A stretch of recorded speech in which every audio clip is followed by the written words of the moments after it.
Let's talk about the millennial party girl to spiritual girly pipeline. For those of you who were born in the mid to late 80s, possibly early 90s, we were raised by boomer parents who were passing down their culture of the good girl archetype. Pay attention, be a good girl, listen, don't interrupt adults, be very obedient, and don't be loud, don't be obnoxious, be ladylike.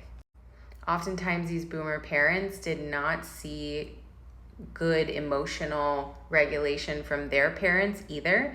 And so a lot of them were neglectful or overly emotional or narcissistic. And we, as these millennial girlies, did not always have good emotional nervous system regulation modeled to us. So a lot of us brought in that good girl archetype. I am the one that can make mom or dad feel happy.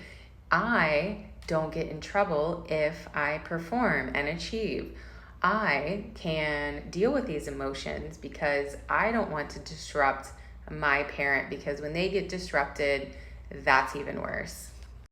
But then came middle school and teenage years. And in the 90s, all that was on TV and movies was this Playboy playmate, hypersexualized Pamela Anderson, Carmen Electra, Jenny McCarthy, Nicole, what was her name?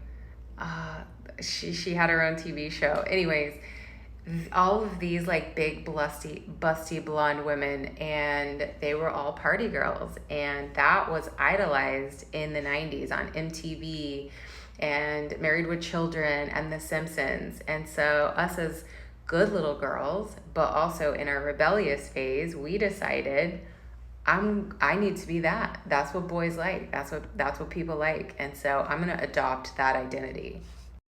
But since we were raised with that good girl archetype, there was so much shame and guilt that also came with trying to shift and be this new person, because we still really wanted to be the good girl, and we felt a lot of shame around this hypersexual and drug and alcohol use culture. But because we didn't have good emotional regulation modeled to us, guess what we did? We shoved it down with more drugs and more alcohol, or we acted out and pretended like we didn't care.